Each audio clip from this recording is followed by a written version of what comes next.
Turbo. Vaishakh സംവിധാനം ചെയ്ത ഈ സിനിമയെക്കുറിച്ച് ടർബോ, ക്വിൻ്റലിഡി, മരണമാസ പടം എന്നല്ലാതെ മറ്റൊന്നും പറയാനില്ല. നിങ്ങൾ ഇതിൻ്റെ ഏറ്റവും ആദ്യത്തെ ടീസർ മുതൽ ഇങ്ങോട്ടേക്ക് മമ്മൂട്ടി കമ്പനിയുടെ ഏറ്റവും ചിലവേറിയ ചിത്രം എന്ന രീതിയിൽ പ്രചരണം നടന്നൊരു സിനിമയാണ്. അതുകൊണ്ട് തന്നെ ഒരുപാട് ആകാംക്ഷയോടെയാണ് ഈ സിനിമ എങ്ങനെയായിരിക്കുമെന്ന് അറിയാനൊക്കെ ഞാനും നിങ്ങളുമൊക്കെ കാത്തിരുന്നത്. പടം മാസ്, ഹൈ വോൾട്ടേജ്, അതിഗംഭീര പടം. ഇത് സ്ക്രീനിൽ മമ്മൂക്ക നിറഞ്ഞാടുകയാണ്. അദ്ദേഹത്തിൻ്റെ ഓരോ ആക്ഷൻ സീക്വൻസും ഉണ്ടല്ലോ നിറഞ്ഞ കയ്യടികളോടുകൂടി നമ്മൾ സ്വീകരിക്കുന്ന ഒരു സിനിമയാണ് സംഗതി. ഏറ്റവും ആദ്യത്തെ സ്റ്റണ്ടൊക്കെ കാണുമ്പോഴേക്കും ഇതുകൊണ്ട് കഴിഞ്ഞോ എന്ന് ചിന്തിച്ചിരിക്കുന്നവരെ ഞെട്ടിച്ചുകൊണ്ടാണ് രണ്ടാം പകുതി മുതൽ അങ്ങോട്ടേക്ക് കംപ്ലീറ്റ് അടി എന്ന് പറഞ്ഞാൽ അടിയോടടി. അത് നമ്മൾ കരുതുന്നത് പോലെയുള്ള ഒരു സാധാരണ കണ്ടുപരിചയമുള്ളൊരു സംഗതിയല്ല, ക്വിൻ്റലിഡി എന്ന് തന്നെ പറയേണ്ടി വരും. പക്ക മാസ് ആക്ഷൻ എൻ്റർടൈനറാണ്. അതേസമയം ഫാമിലി ഓഡിയൻസിനെ നന്നായി എൻ്റർടൈൻ ചെയ്യിപ്പിക്കുന്ന ഒരു സിനിമയാണ്. കോമഡി അത്യാവശ്യത്തിലേറെ കാര്യമായിട്ട് തന്നെ വർക്കൗട്ട് ആകുന്ന ഒരു സിനിമയാണ്. ഭയങ്കര എൻഗേജിങ് ആണ് പടം.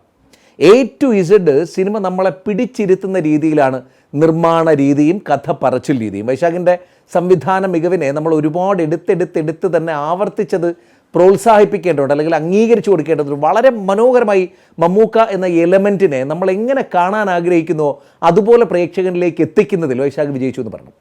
പിന്നെ ഇതിനകത്ത് നിങ്ങൾ ഈ പറഞ്ഞല്ലോ ഒരുപാട് കഥ എവിടെ, അല്ലെങ്കിൽ ട്വിസ്റ്റ് എവിടെ, ടേൺ എവിടെ, ഇതൊന്നും നോക്കി നിൽക്കേണ്ട. ട്വിസ്റ്റും ടേണും ഇതുമൊക്കെ ആ കഥയുടെ ഗതിക്ക് ആവശ്യപ്പെടുന്ന രീതിയിൽ മാത്രമേ ഉള്ളൂ, അതിൻ്റെ ആവശ്യമുള്ളൂ.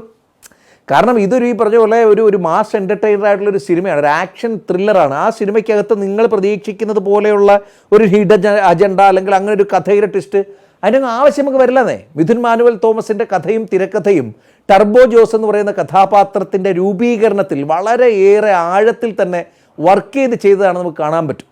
ഒരു മമ്മൂക്ക പടം കയ്യിൽ കിട്ടുമ്പോൾ മമ്മൂക്കയെ എങ്ങനെ അവതരിപ്പിക്കണം എന്നത് തിരക്കഥാകൃത്തും സംവിധായകനും ഒരുപോലെ ഡിസ്കസ് ചെയ്തിട്ടുണ്ട് എന്നുള്ളതും, ഒപ്പം വിഷ്ണുവിൻ്റെ പേര് എടുത്തു പറയണം, ഛായാഗ്രാഹകൻ്റെ കൃത്യമായിട്ടുള്ള ഇൻവോൾവ്മെൻറ്റും ഈ സിനിമയുടെ മേക്കിങ്ങിനകത്ത് നമുക്ക് കാണാനാകും എന്നുള്ളതാണ്. കഥയുടെ ഡീറ്റെയിലിങ്ങിലേക്ക് ഞാൻ പോകുന്നില്ല, പക്ഷേ ആ കഥാപാത്രത്തിനെ കുറിച്ച് പറയാതെ ഈ റിവ്യൂ കംപ്ലീറ്റ് ആവില്ല. അസാധ്യമായി ഗംഭീരമായിട്ട് അദ്ദേഹം അത് ഹാൻഡിൽ ചെയ്തിട്ടുള്ളതാണ്. അരുവിപ്പുറത്ത് ജോസ് എന്നാണ് കഥാപാത്രത്തിൻ്റെ പേര് കേട്ടോ. ടർബോ ജോസ് എന്ന് വിളിക്കും. ഇദ്ദേഹത്തിൻ്റെ ജോലി എന്ന് പറയുന്നത് ഈ ടൂറിസ്റ്റുകളെയൊക്കെ ഓഫ് ഡ്രൈവിന് കൊണ്ടുപോകുന്നൊരു ജീപ്പ് ഡ്രൈവറാണ്. വമ്പൻ ഡ്രൈവറാണ് അദ്ദേഹം. ആ മമ്മൂക്ക എന്ന് പറയുന്ന മനുഷ്യൻ അല്ലാണ്ട് തന്നെ നമുക്കറിയാവുന്ന പോലെ അദ്ദേഹം ഒരു ഗംഭീര ഡ്രൈവിംഗ് ക്രേസുള്ള ഒരാളാണ്. അപ്പോൾ ഈ സിനിമയ്ക്കകത്ത് ഈ ഡ്രൈവിംഗ് സ്കില്ല്, മമ്മൂക്കയുടെ ഡ്രൈവിംഗ് സ്കില്ലിനെ വളരെ ഗംഭീരമായിട്ട് ഉപയോഗിച്ചിട്ടുണ്ട് എന്നത് എടുത്തു പറയണം. ഇതിന് മുമ്പും ഗോഡ് ഫാദർ പോലെയുള്ള സിനിമയിലൊക്കെ അതിന് ശ്രമിച്ചിട്ടുണ്ടായിരുന്നു, പക്ഷേ ഇത് വളരെ നന്നായിട്ട് വർക്കൗട്ടായി. മമ്മൂക്ക തന്നെയാണ് വണ്ടി ഓടിച്ചിരിക്കുന്നത് എന്നൊക്കെയുള്ളത് വളരെ കൃത്യമായിട്ട് കാണാനും പറ്റും. പിന്നെ ഈ പടത്തിലൊരു ചേസുണ്ട്. ഞാൻ നേരത്തെ പറഞ്ഞ പോലെ മമ്മൂട്ടി എന്ന മനുഷ്യൻ്റെ ആ ഡ്രൈവിംഗ് സ്കില്ലിനെയും ഒപ്പം ആ സിനിമയുടെ കഥ പറയുന്ന രീതിയെയും വല്ലാണ്ട് ഉപയോഗിച്ച് നമ്മളെ ത്രസിപ്പിക്കുന്ന രംഗങ്ങൾ കൊണ്ട് സമ്പന്നമാണ് ഈ പറഞ്ഞ സിനിമയുടെ പിന്നെ ചേസിങ് സീക്വൻസ്. ഇനി പറയേണ്ടത് രാജ് ബി ഷെട്ടിയെക്കുറിച്ചാണ്. എന്തൊരു മനുഷ്യനാണത്. നമ്മൾ ഈ സിനിമയ്ക്കകത്ത് മമ്മൂക്കയുടെ അത്ര സൈസൊന്നും ഇല്ലാത്ത ഒരു ചെറിയ മനുഷ്യനായിട്ടാണല്ലോ വില്ലനായിട്ട് ഇദ്ദേഹം വരുന്നത്. അപ്പോൾ ഇദ്ദേഹം ഇതിനു മുമ്പ് തന്നെ ഒരുപാട് സിനിമകളിലൂടെ നമ്മളെ ഞെട്ടിച്ചിട്ടുണ്ട്, നമ്മൾ വല്ലാണ്ട് അതിശയിച്ചിട്ടുണ്ടൊക്കെ ഉണ്ടെങ്കിലും മമ്മൂക്കക്ക് ഒപ്പോസ് ചെയ്ത് വരുമ്പോൾ ഒരു വില്ലനായിട്ട് ഇദ്ദേഹം ഏൽക്കുമോ എന്നുള്ള സംശയം നിങ്ങൾക്കുണ്ടാവില്ലായിരിക്കും, പക്ഷേ എനിക്കുണ്ടായിരുന്നു കേട്ടോ. മമ്മൂക്കയുടെ കൂടെയൊക്കെ പിടിച്ചിരിക്കണ്ടേ സ്ക്രീനിൽ.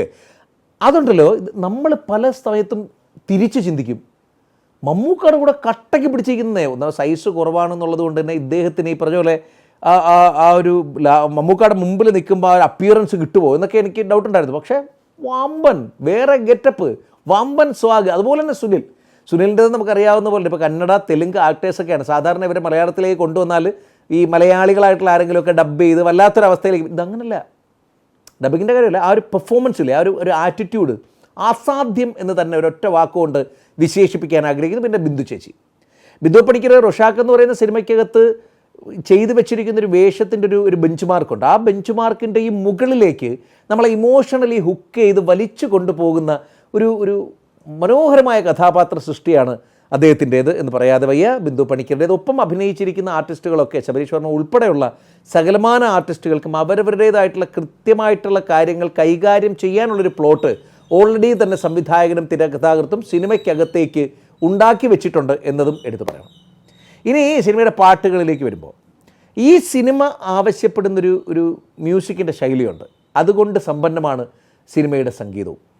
ഛായാഗ്രഹണത്തിൻ്റെ കാര്യത്തിലാണെങ്കിലും എഡിറ്റിങ്ങിൻ്റെ കാര്യത്തിലാണെങ്കിലും സിനിമ മത്സരിച്ച് നിൽക്കുന്നത് നേരിട്ടറിയാൻ പറ്റും. എനിക്ക് തോന്നുന്നു ഈ മമ്മൂട്ടി കമ്പനിയുടെ തന്നെ ഏറ്റവും കൂടുതൽ മുതൽ മുടക്കുള്ള സിനിമയാണ് എന്നുള്ളത് കൊണ്ട് തന്നെ അത്രമാത്രം ശ്രദ്ധ ഏറ്റവും ആദ്യം മമ്മൂക്ക മുതൽ ഇങ്ങോട്ടുള്ളവരിൽ നിന്ന് അതിനകത്തേക്ക് കോൺട്രിബ്യൂഷനായിട്ട് ഉണ്ടായിട്ടുണ്ട് എന്നുള്ളത് നമുക്ക് ഈ സിനിമ കാണുമ്പോൾ അറിയാൻ പറ്റും എന്നുള്ളതാണ്.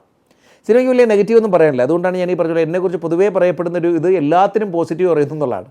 ഈ സിനിമയ്ക്കകത്ത് പോസിറ്റീവ് അല്ലാണ്ട് നെഗറ്റീവ് പറയാൻ തക്കതായിട്ടുള്ള കാര്യങ്ങളൊന്നും തന്നെ കാണാനില്ല. ക്ലൈമാക്സിലേക്ക് എത്തുമ്പോൾ പൊരിഞ്ഞടിയാണ്. പൊരിഞ്ഞടി എന്ന് പറഞ്ഞാൽ ഈ ലോകപ്രശസ്തരായിട്ടുള്ള സ്റ്റണ്ട് മാസ്റ്റേഴ്സ് ഒക്കെ കൂടി ഒരുമിച്ചതിൻ്റേതായിട്ടുള്ളൊരു ഇമ്പാക്റ്റ് ഒരു ഹൈ വോൾട്ടേജ് ലെവലിൽ തന്നെ നമുക്ക് ഇതിനകത്തുനിന്ന് കിട്ടും എന്നുള്ളതാണ് ഈ സിനിമയുടെ ഏറ്റവും വലിയ പ്രത്യേകത. അതായത് ഇപ്പോൾ നിങ്ങൾ പോയിട്ട് ഒരു ആക്ഷൻ മാസ് എൻ്റർടൈനർ കാണാനായിട്ട് നിങ്ങൾ ഫാമിലിയായിട്ട് പോയാൽ നിങ്ങൾക്ക് ഇഷ്ടപ്പെടും.